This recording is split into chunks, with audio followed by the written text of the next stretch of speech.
បាទជំរាបសួរអ្នកនរគ្នាស្វាគមន៍មកកាន់ការសម្រាយសាច់រឿងនៃ Manga Kagarabashi របស់យើងទៀតហើយមុននឹងចូលទៅដល់ការសម្រាយសូមជួយ like វីដេអូនេះម្នាក់មួយអញ្ចឹងកុំឲ្យខាតពេលយូរតោះយើងរំលឹកការពិភាក្សាមុន Iori បានស្រមៃទៅដល់ការចងចាំរបស់នាងនិង Samura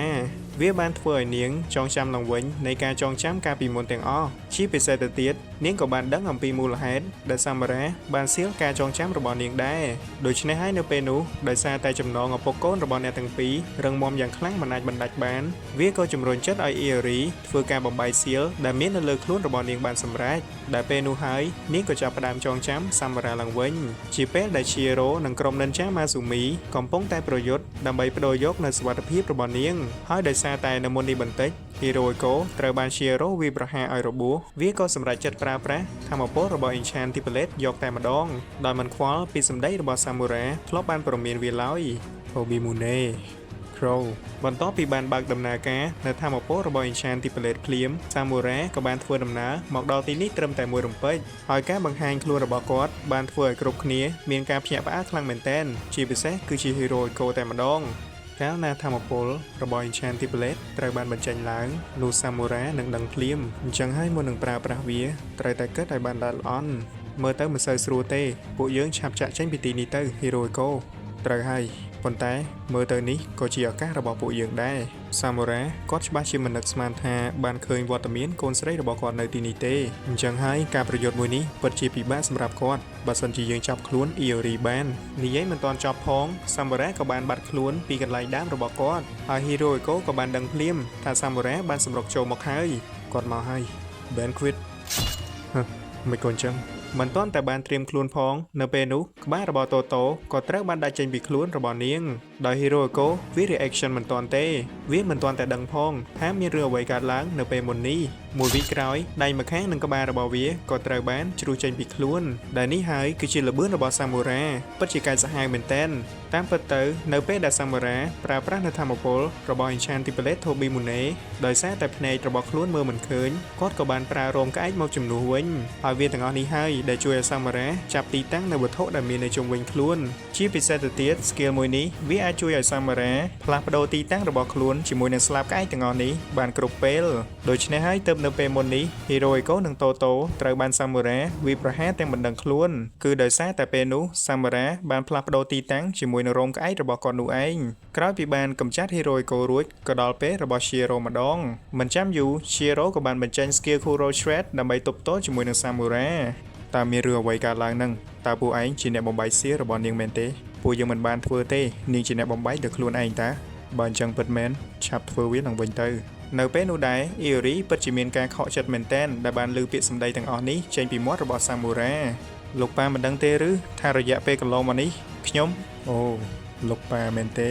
ចម្លែកមែនតើនៅពេលនោះ Hirohiko ជាក់ស្ដែងត្រូវបានស្លាប់ទៅហើយបែរជាអាចនៅនិយាយបានទៀតក្រឡេកមកមើលដៃរបស់ខ្លួនវិញ Enchanted Palette Kumiyuri ដែល Samura បានដណ្ដើមពី Hirohiko នៅពេលអំបញ្ញមិញក៏ចាប់ផ្ដើមរលាយបាត់ចេញពីដៃរបស់គាត់មួយរំពេចក្រោយសាកសពរបស់ Hirohiko និង Toto ក៏ត្រូវបានរលាយបាត់ចេញពីទីនេះដូចគ្នាដែលនៅពេលនោះហើយកម្លាំងដ៏ចម្លែកមួយក៏បានដាក់សម្ពាធមកលើអ្នកទាំងអស់គ្នាហើយអាគារនៅទីនេះក៏ចាប់ផ្ដើមមានសភាពខុសពីធម្មតាអាគារនេះយ៉ាងម៉េចហ្នឹងមិនមែនដោយសារអាគារទេគឺដោយសារតែពួកយើងខ្លួនឯងនៅត្រង់ចំណុចនេះហើយទើបពួកយើងដឹងថានៅពេលអំបញ្ញមិញ Hirohiko មិនបានស្លាប់ទេដោយសារតែនៅពេលមុននេះមុននឹង Samura ចូលទៅសម្លាប់វា Hirohiko បានបើកដំណើរការនៅ skill របស់ Enchanted Palette Kumiyuri បានមុនបាត់ទៅហើយដែល skill មួយនោះមានឈ្មោះថា Banquet ជា skill ទី1របស់ Enchanted Palette Kumiyuri ហើយសមត្ថភាពពិសេសរបស់វាគឺធ្វើឲ្យសត្រូវវង្វេងស្មារតីប្រៀបដូចជាស្រវឹងស្រាវាធ្វើឲ្យប៉ះពាល់ទៅដល់ញាណទាំងអស់របស់មនុស្សយើងដូច្នេះហើយអ្នកទាំងអស់គ្នានៅទីនេះមិនថាបុគ្គលខ្លាំងដូចជា Samura និង Chihiro សុទ្ធតែបានទទួលរងនៅ skill មួយនេះទាំងអស់ហើយការស្លាប់របស់ Hirohiko នៅពេលអំបញ្ញមិញនេះគឺគ្រាន់តែជាការបន្លំភ្នែកនោះទេចម្លែកមែនតើនៅពេលនោះអ្នកដទៃទៀតក្រៅពីគ្នារបស់ Chihiro និង Samura បាយជាមិនបានទទួលរងកម្លាំងធម្មពលរបស់ Enchanted Blade Kumiyuri ដោយទៅនឹងពួកគេទាំងអស់គ្នាទេពួកវានៅតែអាចចូលមកវាយប្រហារពួកគេបានយ៉ាងធម្មតាដោយនៅក្នុងពេលនេះមិនមែនជាពេលឆ្លោះគ្នាទៀតឡើយដូច្នេះហើយដោយដឹងថា Iori រៀបតែនឹងមានគ្រោះថ្នាក់ Shiro ក៏បានស្រែកប្រាប់ Samura ឲ្យចូលទៅការពារនាងភ្លាមហើយដោយសារតែ Samura មិនបានប្រើចក្ខុវិញ្ញាណដើម្បីជំនួយនៅក្នុងការប្រយុទ្ធកម្លាំងនៃ Enchanted Blade Kumiyuri មិនបានប៉ះពាល់ទៅដល់ Samura ធ្ងន់ធ្ងរឡើយដូច្នេះហើយនៅពេលនោះត្រឹមតែមួយក្បាច់ Samura ក៏អាចជួយ Iori បានក្រឡេកមកខាង Shiro វិញក៏ស្រាប់តែធ្វើដំណើរចាក់ចេញពីទីនេះ Shiro ឯងទៅណានឹងខ្ញុំនឹងទៅតាមរកវាចំណែកនៅខាងរបស់ Hiroko វិញត្បិតតែវាអាចគេចខ្លួនបានក៏ដោយតែរបួសនៅលើខ្លួនរបស់វាគឺមិនស្រាលប៉ុន្មានទេហើយពិតជាអរគុណទៅដល់ Enchanted Blade Kumiyuri មែនទែនដែលអាចឲ្យវាគេចខ្លួនបានតែ Hiroko វាមិនព្រមចប់ត្រឹមនេះឡើយដរាបណាដណ្ដើមយក Iori មិនទាន់បានវានឹងមិនចោះចាញ់ជាដាច់ខាតគ្មានពាក្យថាចោះចាញ់ទេ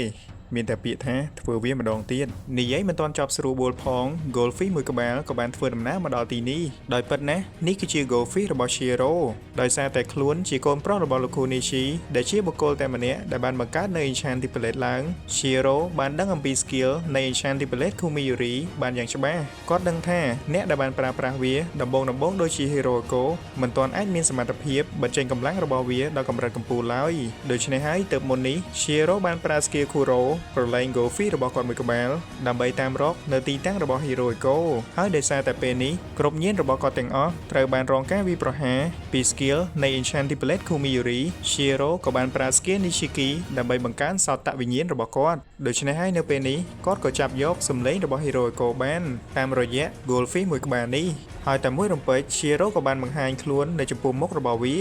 កុំបារម្ភអីតូតូខ្ញុំនឹងតាមចាប់កូនស្រី Samurai បានហើយលើកនេះប្រកាសណាស់គឺខ្ញុំជាអ្នកឈ្នះមិននិយាយច្រើន Shiro ក៏បានស្ទុះចូលមកតែម្ដងហើយល្បឿនរបស់គាត់គឺពិតជាលឿនខ្លាំងមែនទែនតែការវាយប្រហារមួយនេះក៏ត្រូវបានរងជាប់ដោយ Enchanted Blade Kumiyuri របស់ Hiroko សង្ឃឹមថាលើកនេះឯងនឹងសម្លាប់យើងបានចុះ Shiro ពេលមុននេះយើងមិនបានដឹងថាឯងលាក់ Enchanted Blade Kumiyuri នៅទីណាតែពេលនេះយើងដឹងហើយមិនបាច់បារម្ភទេលើកនេះឯងគ្មានជីវិតរស់បន្តទៀតឡើយនៅខណៈពេលដែលពួកគេកំពុងតែប្រយុទ្ធគ្នាក្រឡេកមកមើលទស្សនវិជ្ជានៅក្នុងទីក្រុង Tokyo វិញពេលនេះ Yura និងគ្នារបស់វាចាប់ផ្ដើមបញ្ចេញនូវសកម្មភាពហើយអ្វីៗគ្រប់យ៉ាងដែលបានកើតឡើងគឺសុទ្ធតែជាផែនការរបស់វាទាំងអស់ពលគឺគ្នារបស់ Hiroko ប៉ុន្មានអ្នកដែលកំពុងតែប្រយុទ្ធជាមួយនឹង Shiro និង Samura គឺសុទ្ធតែត្រូវបានវាបញ្ជូនទៅនោះទេហើយឆ្លៀតពេលដែល Samura មិនបានប្រើធម្មពលរបស់ Enchanted Blade Tobimune ក្របដណ្ដប់ទីក្រុង Tokyo តទៅទៀត Yura និងគ្នារបស់វាក៏ចាប់ផ្ដើមបញ្ចេញនូវសកម្មភាពភ្លាមហើយទីតាំងដំបូងគេដែលជាគោលដៅរបស់ពួកវានោះគឺ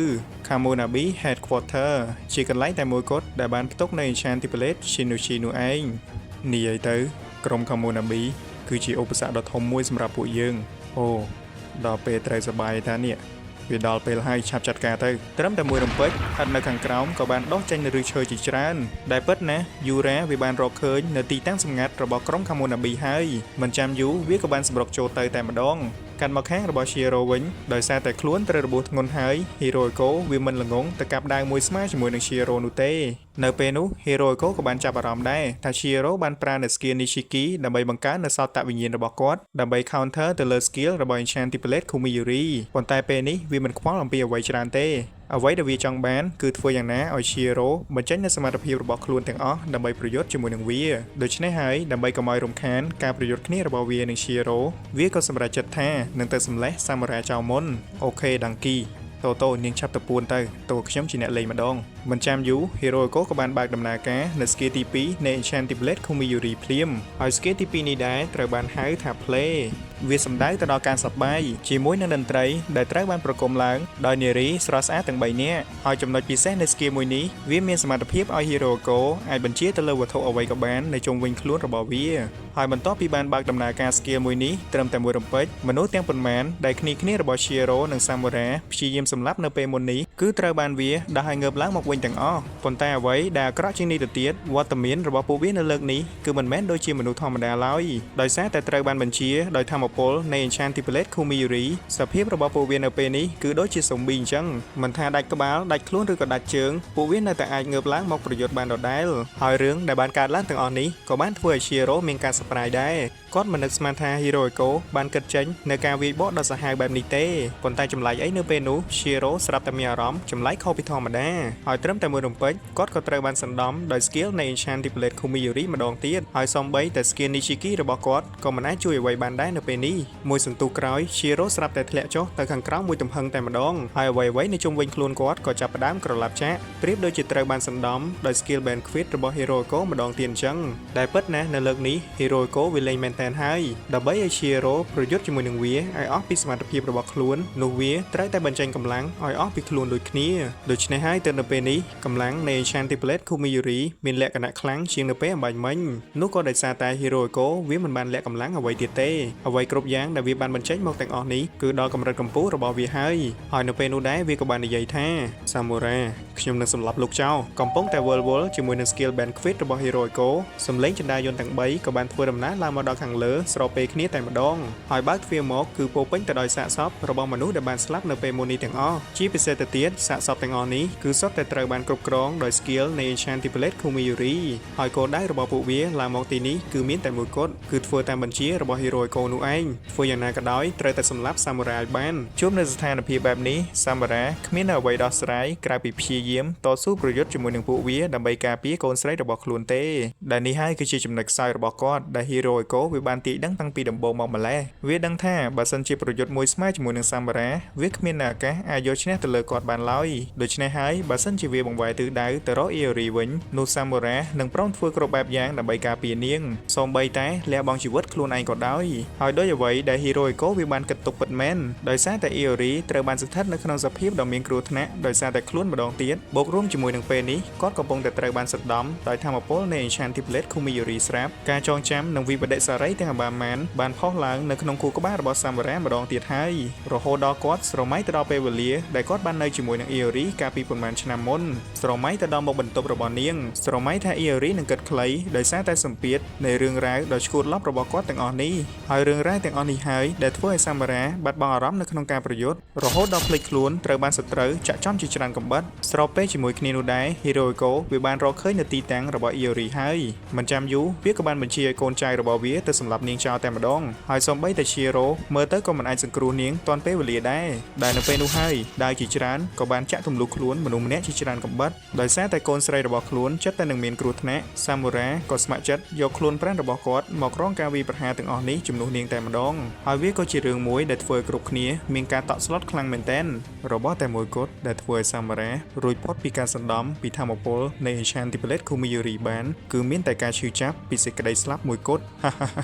យើងទេជាអ្នកមានសេរីភាពពិតប្រាកដបន្ទាប់ពីបានចាត់ការ Samurai រួច Hirohiko វាមានការសប្បាយចិត្តខ្លាំងមែនទែនប៉ុន្តែ Shiro មិនបានទុកពេលវេលាយូរទេមួយរំពេចគាត់ក៏បានស្ទុះមកវាយប្រហារ Hirohiko តែម្ដងវាគ្មានអ្វីត្រូវខ្វល់ខ្វាយទៀតទេ Shiro ឯងឆាប់ចូលមកប្រយុទ្ធគ្នាឲ្យដឹងដៃម្ដងសប្បាយអស់មិនទាន់បានប៉ុន្មានផងរឿងដ៏ចម្លែកមួយក៏ត្រូវបានកើតឡើងដោយសារតែនៅសុករោមក្អែករបស់ Samurai ជាច្រើនបានលេចវត្តមានឡើងនៅជុំវិញបរិវេណទីនេះទាំងអស់ហើយវាថែមទាំងទៅសម្លាប់កូនចៅរបស់ Hirohiko ប៉ុន្មានអ្នកនៅពេលមុននេះទៀតផងមិនត្រឹមតែប៉ុណ្ណោះក្នុងពេលនេះសត្រូវទាំងអបាមាននៅលើដំបូលអគារត្រូវបានសម្លាប់ចោលទាំងអស់ដោយកម្លាំងដែលអាចកំបាំងមួយយ៉ាងហើយឃើញបែបនេះ Shiro ក៏បាននិយាយថាយើងថាឯងមើងងាយទៅលើសមត្ថភាពគ្រូកុនដៅដូចជាគាត់ពេកហើយដែលនៅពេលនោះហើយដែលសាច់រឿងបានកាត់ឲ្យយើងដឹងអំពីរឿងរ៉ាវដែលបានកើតឡើងនៅពេលមុននេះបន្តិចជាក់ស្ដែងបន្ទាប់ពី Samurai ត្រូវបានរងរបួសពីការវាយប្រហាររបស់ Hirohiko គាត់ពិតជាមានការឈឺចាប់ខ្លាំងមែនទែនហើយគាត់ថែមតែនិយាយទៅកាន់ Iori ទៀតថាបាទទេដែលត្រូវជាអ្នករងការឈឺចាប់ទាំងអស់នេះនិយាយចប់ភ្លាម Samurai ក៏បានបើកដំណើរការស្គីទី2នៃ Enchanted Blade Tobimune ភ្លាមហើយគាត់បានហៅស្គីមួយនោះថា Suzaku ដែលសមត្ថភាពពិសេសរបស់វានោះគឺជាការ healing ត្រឹមតែមួយរំពេចរបួសរបស់ Samurai ទាំងអបាមានត្រូវបានភ្លើងម្យ៉ាងដុតកុបតិចចោលទាំងអស់ហើយគាត់ក៏បានត្រឡប់មកសភាពដូចដើមវិញដែលរឿងរ៉ាវទាំងអស់នេះក៏ត្រូវបានគូកូរីមើលឃើញទាំងអស់ផងដែរកាន់មកដល់ពេលបច្ចុប្បន្នវិញ Hirohiko វាមានការភ្ញាក់ផ្អើលខ្លាំងមែនទែនប៉ុន្តែពេលនេះវាធ្វើអ្វីមិនទាន់ទេដោយសារតែ Samurai បានធ្វើដំណើរមកដល់មុខភ្នែករបស់វាហើយអូខេអ្នកនរគ្នាអញ្ចឹងសម្រាប់ Manga Kakarabashi របស់យើងនៅអាទិត្យនេះសូមចប់ត្រឹមចំណុចហ្នឹង ហើយអត់មានអីនិយាយទេខែវាពាក្យដដែលសូមអធិស្ឋានមែនតើដែលចេញវីដេអូយឺតដោយសារតែមួយរយៈនេះមានរឿងរ៉ាវច្រើនមែនតើដែលត្រូវដោះស្រាយប៉ុន្តែកុំបារម្ភអីខ្ញុំនៅតែឆ្លៀតពេលសម្រាយរឿងទៅមុខរហូតមិនបោះបង់វាចោលទេហើយមួយទៀតដោយសារតែកាកូរ៉ាបាឈីខ្ញុំបានសម្រាយវាជាច្រើនភាគមកហើយខ្ញុំគិតថានឹងចង់សម្រាយរឿងថ្មីដើម្បីឲ្យអ្នកនរគ្នាបានស្ដាប់ខ្លះដើម្បីឲ្យប្លែកអារម្មណ៍ម្ដងអញ្ចឹងបើសិនជាមានរឿងថ្មីណាដែលអ្នកនរគ្នាចង់ឲ្យខ្ញុំសម្រាយអាចតបនៅក្នុងខមមិនខាងក្រោមបានហើយយើងនឹងជួបគ្នានៅវីដេអូក្រោយបាយបាយ